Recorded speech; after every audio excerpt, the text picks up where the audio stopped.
Moldova, one of the least visited countries in Europe, and a place many people online dismiss without even setting foot there. But this small nation on the eastern flank of Europe is standing at a real crossroads in 2025. After a pro-EU government strengthens its position in recent elections, Moldova is pushing harder than ever towards Brussels, while still caught in a geopolitical tug-of-war between European Union and Russia to the east. Inside its own borders, Moldova still faces the unresolved question of Transnistria, a breakaway region that operates like a Soviet time capsule, with its own government, its own military, and its own identity. Over the next few days, I'll be travelling through one of Europe's most misunderstood frontiers to see what life here actually feels like on the ground, far from the headlines and far from the stereotypes.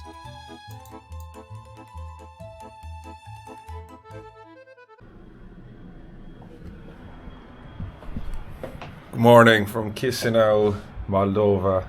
I'm standing here on the 11th floor of my Chisinau apartment. I arrived last night, I'm really tired. But I travelled through the night. I'm just waking up here. It's probably about 12 o'clock local time, maybe just a bit after that. And look in the background here, you can see the industrial chimneys of the Chisinau skyline. You can see the apartment blocks here in front of me. This apartment block is obviously taller and a bit more modern inside as well, I would imagine. But yeah, so Chisinau is, to some people, it's known as Europe's least visited capital, or least most boring capital as well. So I'm about to check that out and see what it's really like. But yeah, cool skyline, absolutely fantastic. I thought it'd be colder. This is like recording in November, the end of November, start of December, but I thought it'd be colder. But yeah, here we are.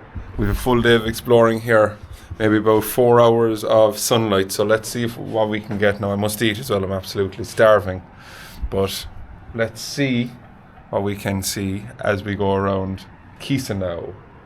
But look, you can see the Soviet apartment blocks, even here in front of me, Soviet style. They're probably the later Soviet style. But yeah, look at all the electricity wires going from roof to roof. You have the industrial heartland of the city behind, and you have what looks like not. The city doesn't look overly busy, but yeah, let's have a look.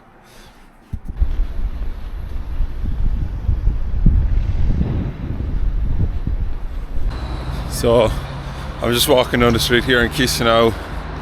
It's quite clean, a lot of empty buildings, and I've seen the first food place that I can go to here now.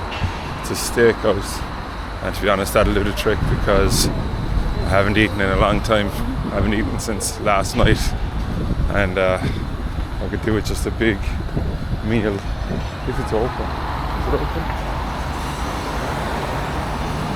It doesn't actually look open. We'll give it a try maybe. It doesn't look open though. Fuck, everything's closed. Sure, let's walk around and check anyways. Okay, let's see.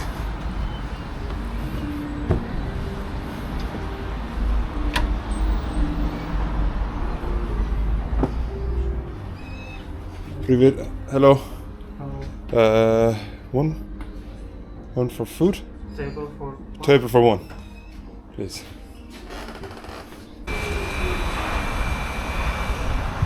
Okay, so I've just had my food there now. I've had a steak dinner.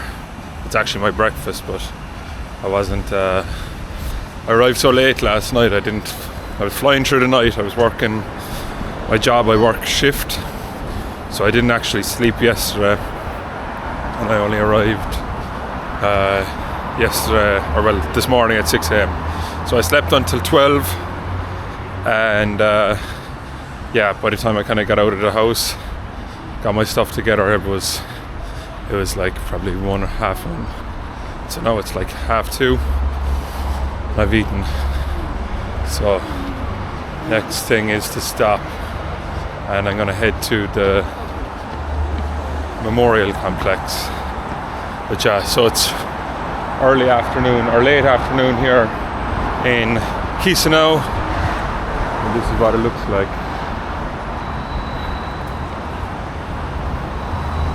So just this boulevard here lined with houses and shops, or apartment blocks and shops. But yeah, it's not too cold either. You know, I have the hat and the snoot on, but it's actually not that cold. So let's keep going.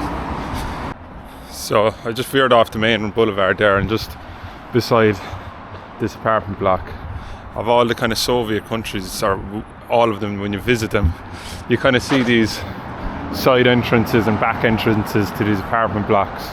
They're actually tiled. They've got some tiling on the wall here, and they're nearly always coated with graffiti and stuff. So it's quite cool. It's almost universally a thing in these kind of former Soviet Union countries. And I'm just looking up here. There's like a lot of abandoned buildings up here. Well, I think they're abandoned. When I was walking past them earlier, it's quite strange because they're just bang smack in the centre of the city, and it looks like it's massive. They're really big, you know, like it might be more that might be more of a thing in the outskirts of the city, but rarely in the centre of the city. Normally would you see that. But anyway, yeah.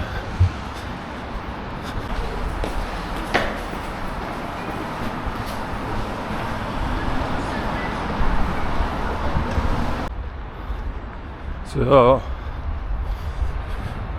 these are kind of the apartments, or the kind of buildings that I was talking about, that I was walking past earlier when I just arrived. So you can see them there, like they're bang smack in the kind of central, just off the central thoroughfare or boulevard here in Chisinau. And you can see they're just covered in graffiti. Moldova tour. I don't know, maybe it's like an auto shop or something like that, or an auto dealer. I could be completely wrong, I don't know what that means. But yeah, it's cool to see, but it's also unfortunate. I mean, like it's bang smack in the centre of a European city, or well, I suppose a European city, but not a city in the European Union, and maybe that's kind of the issue.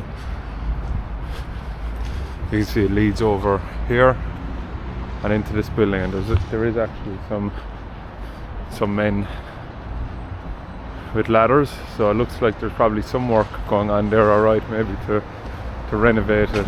Yeah, they've got some tools, so maybe there is some works being done to renovate it and improve it. Yeah, it says national on it, whatever type of building it is, I don't know, or whatever it's for, whatever the purpose of the building is, I'm not completely sure, but yeah. Anyway, and it's in front of this, I think this is called United Nations Square. It's just, this is kind of like a monument feature here in the town. It's got that Soviet kind of brutalist style of architecture, but it's in pretty shit condition. Beer bottles, yeah. Looks like people were actually up there drinking, or else they were maybe throwing drinks on top of that. But yeah, nonetheless, it's not great for your, I suppose, in your capital city, just to have this type of a thing lying here and not being renovated. It doesn't bode well for tourists, and I suppose it kind of feeds into the idea that this is one of the least visited, or is the least visited European country for tourism.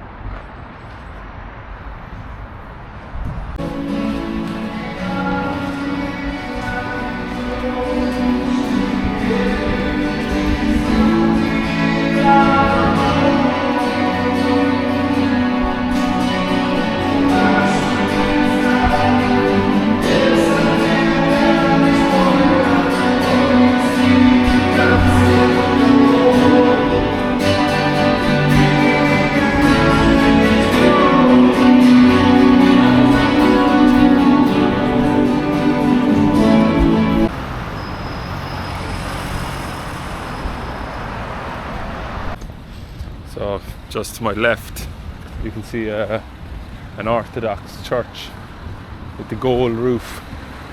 Now, I'm not sure if that's Russian Orthodox or if it's Romanian Orthodox. I think the two denominations, I suppose, in the same way that there's a battle for struggle between the European Union and people wanting, their locals and residents of Moldova wanting to join the EU or want to be closer to Russia's remit. It's the same with the church, the Romanian Orthodox and Russian Orthodox. Yeah, it's the infinite struggle here, whether they want to, in Moldova, whether it's do we want to lean left to Europe, or do we want to lean east to Russia?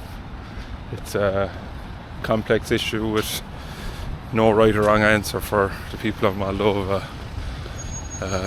The language here is Romanian, but also a lot of people speak Russian, so you'll hear both of the languages in equal measure on the streets.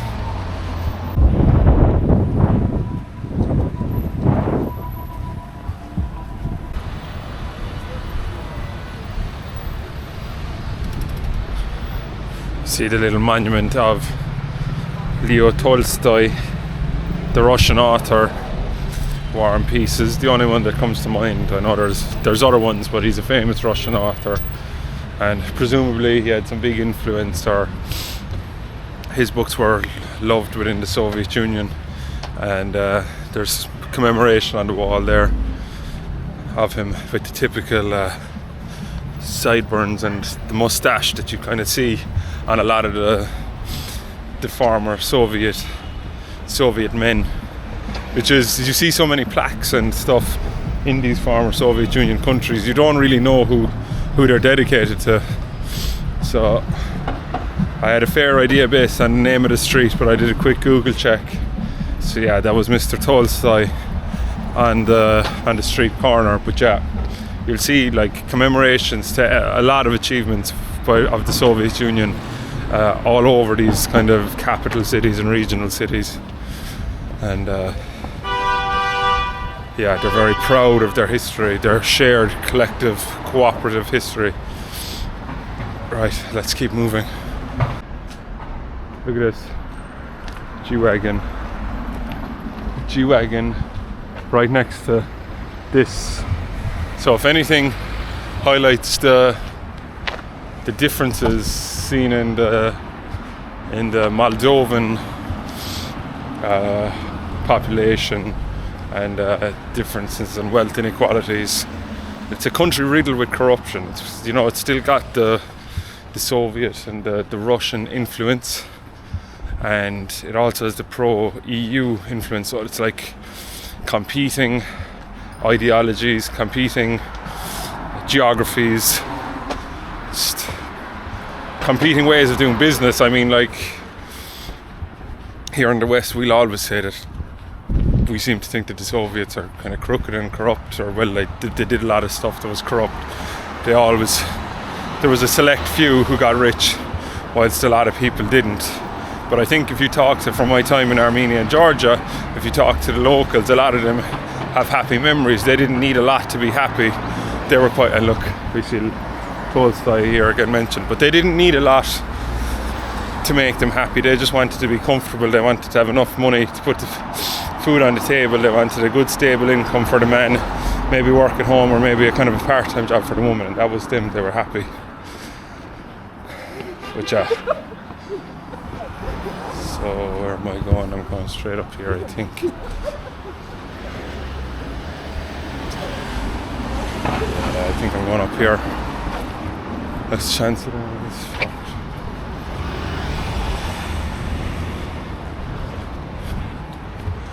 Well, there is actually something cool over there, but I might check that out when I get back, because I don't have too much time left of sunlight, I'd imagine.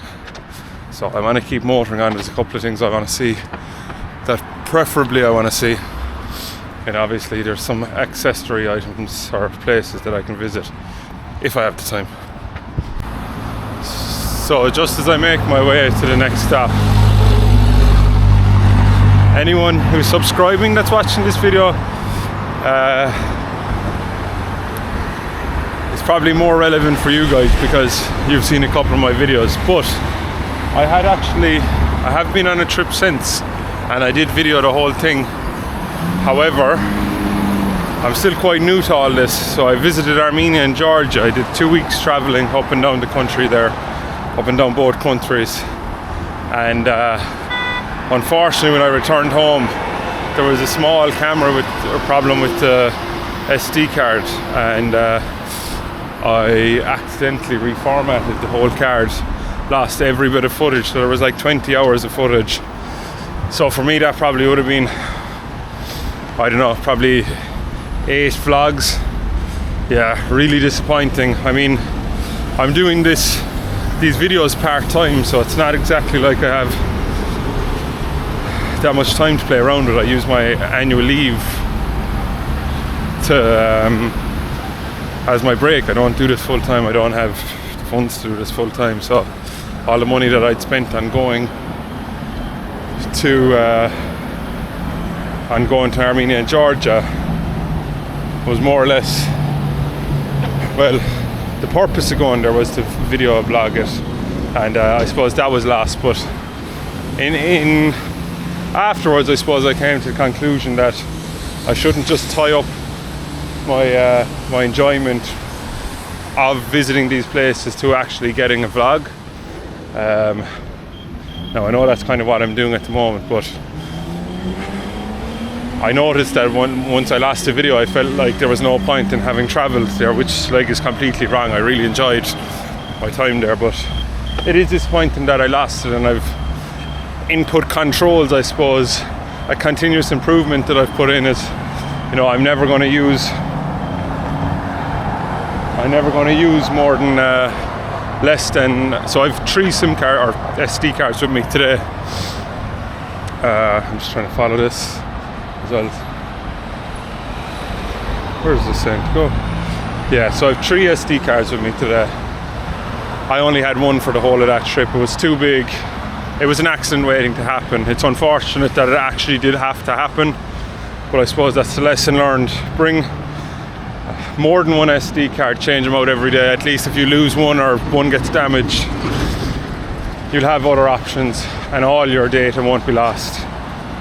And in the other one, it's just not to fucking reformat a card. Jesus Christ, like what a stupid mistake. But anyway, we live and we learn, and we learn to fucking enjoy the time spent in these countries as opposed to just them being dedicated to vlogs. So yeah, and I'm coming up to the memorial complex here in Chisinau.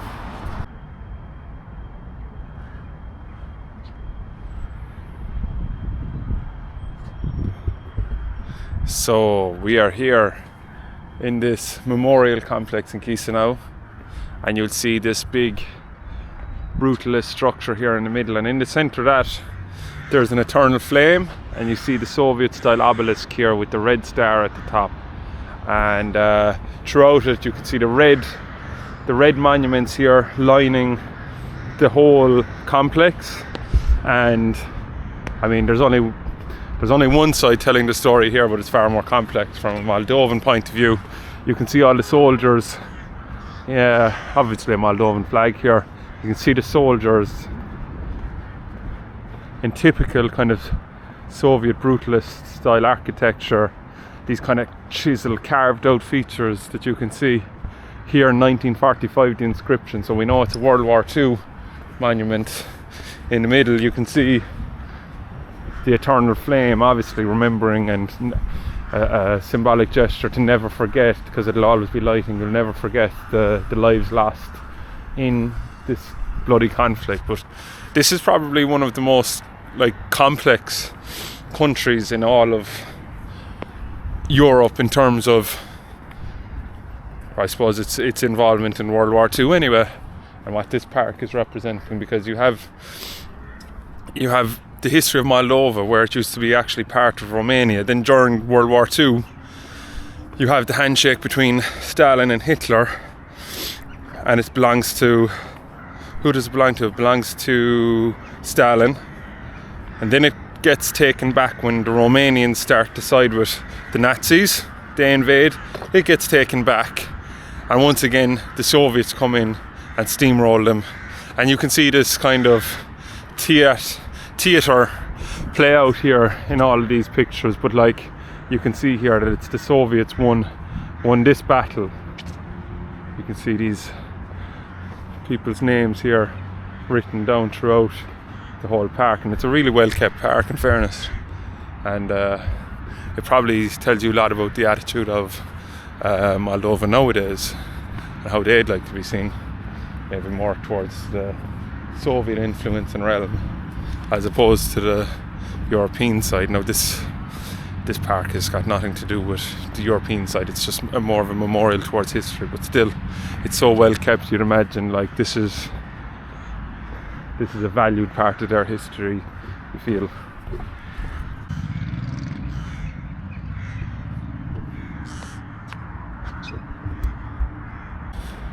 So yeah, Moldova is quite a complex place, very Romanian, I suppose you could say. But when World War II was going on and Stalin and Hitler had that famous handshake that gave Moldova to the Soviet Union, straight away, like thousands of the local population here were shipped off to the Soviet forced labour camps in Siberia. So there is another monument here, and this is to the Independence War of 1992, when Moldova officially left the Soviet Union. And of course, throughout that time, like, that was when a lot of the states that were engulfed in the Soviet Union also fought for liberation. But yeah, you can see here, let's have a look.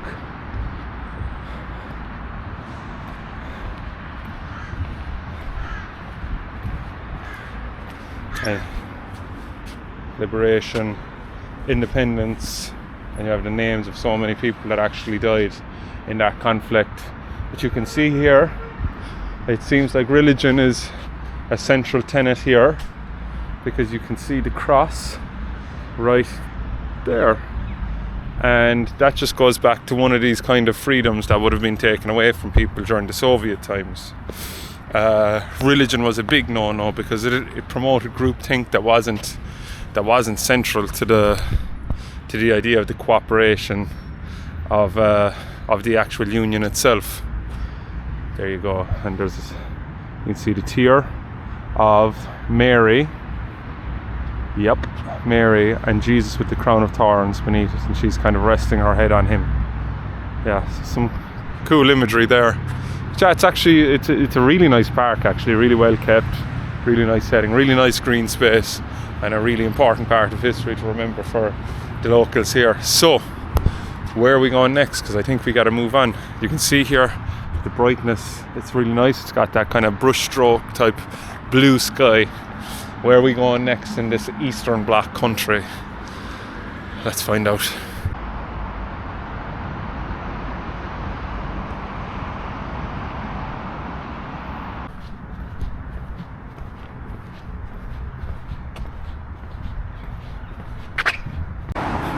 This wall is just outside of a penitentiary. Now, I don't know if it's an active one or it's a former one. I think the barbed wire would suggest that it's still active, but yeah, I'm not sure. Cool though, nonetheless. Lovely feel to the place this time of evening. It's nice, and you got the brown leaves. You got the kind of crisp air, but not too cold. It's quite nice. It's a mild cold. Yeah, nice vibe walking around the city here, and we're kind of going back to the main part of the city again, I think. But I'm just following maps, so let's see.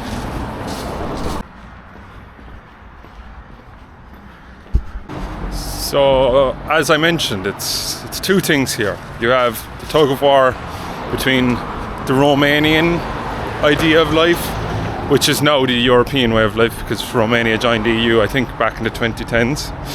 and by all accounts that it's benefited massively from being taken in under the European Union's sphere of influence. So Moldovans are kind of caught between having that Romanian identity that's tied way back to before the 1940s, or sticking with a Russian sphere of influence, which of course was their way under the Soviet Union up until the 1990s. And I think people are kind of confused as to which is the best way forward. You have same with the language, it's Romanian and Russian, so there's that conflict. It's the same with the church, it's Romanian and Russian. I believe Russian is the kind of standout. Russian Orthodox is the standout majority winner there. With the language, I think most people speak Romanian and Russian, but it kind of depends on their ethnicity, I suppose, within the country as to which their preferred language is. But yeah, just look at these cool kind of, it's just got that Soviet feel. It's the streets and the boulevards are just lined with these trees that have now lost their leaves because of the time of year. So yeah, it's exactly what I would have imagined. Maybe a bit milder, but nice.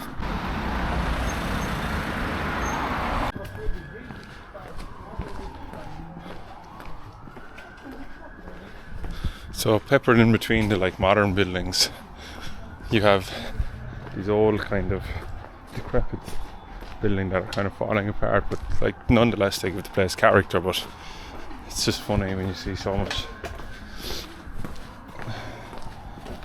variety in the affluence or perceived affluence of the housing styles, and the general upkeep of the houses it's quite a big variety. I mean, I don't think we're that far away from the city centre, maybe a 10-minute walk, or from the main thoroughfare of the city. But it's just strange to see so many kind of abandoned houses, and even up here you'll see just kind of damaged windows on this house up here in the corner. But yeah, I want to keep banging that drum.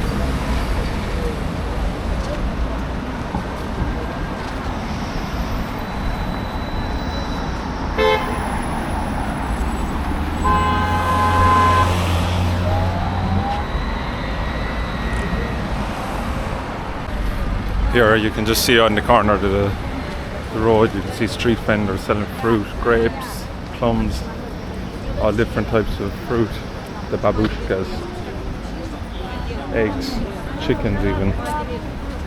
So this is the central market in Chisinau.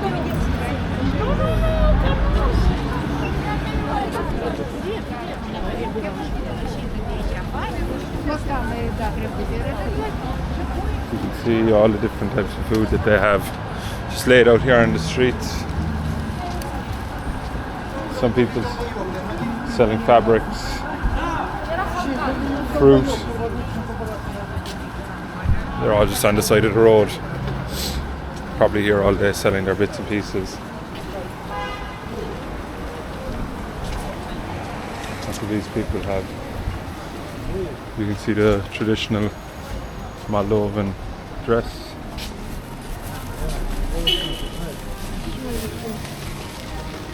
Plenty of people buying stuff, and let's see what's down here. I think there's more of the market down here. Wooden goods.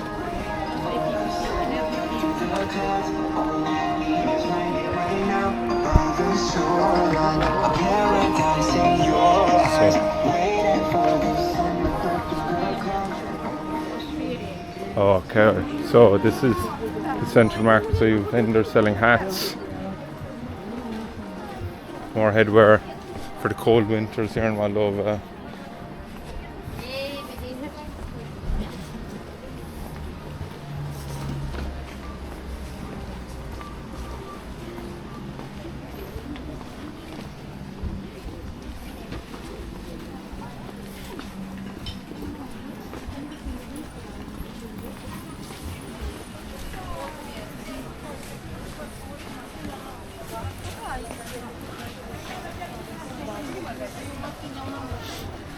Similar to the markets in Georgia, they're just all, there's bits of everything. There's electrical goods, and food, clothing, blankets, beauty stuff.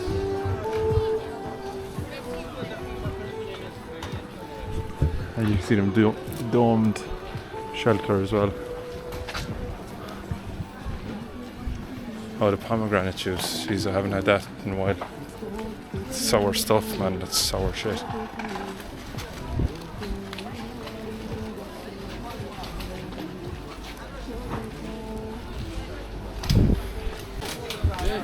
Never-ending stalls. Just fruit, veg, grapes, pears. Big market.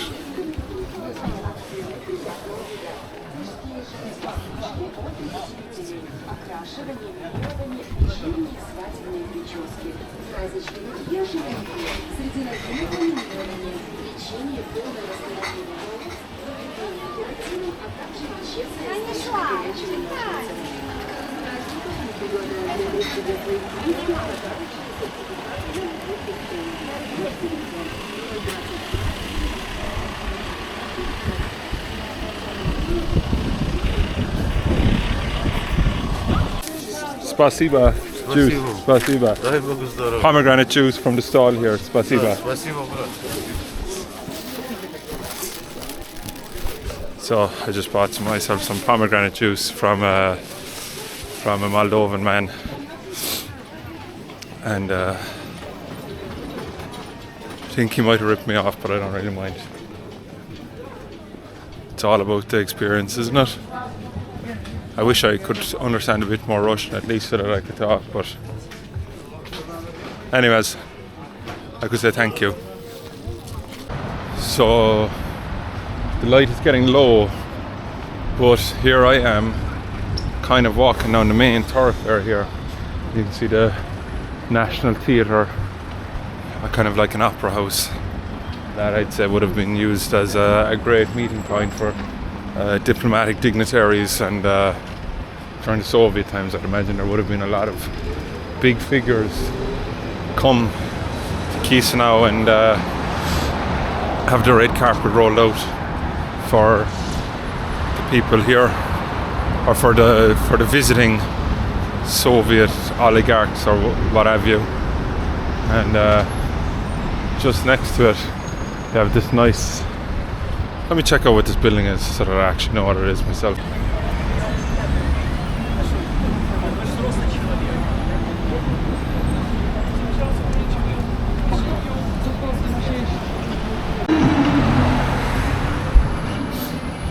There's some woman over there singing a beautiful song. If you can detect the sarcasm in my voice.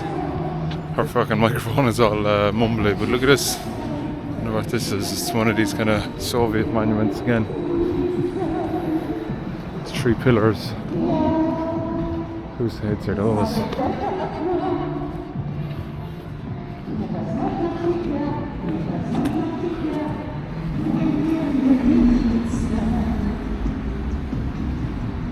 Octavian Shibu. Don't actually know who that is. It's done in 1998. Doesn't look like Stalin or Lenin, but yeah, maybe someone more significant to Moldova itself and the actual the independence movement. So unfortunately the light is kind of going down here, so what I want to show you probably won't be able to see that well, but I'll come back tomorrow afternoon I think, and I'm gonna give a stroll around the city again, and we will we're also going to a different location tomorrow, but we won't end this vlog just yet. We're gonna see what else we can find. It doesn't quite need light, but look, nice street lighting here. Keep the streets all nice and well lit up.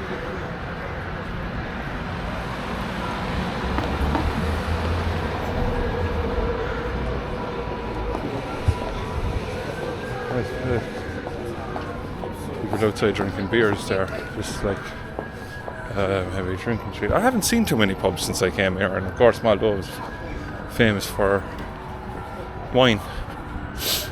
But yeah, I haven't actually seen too many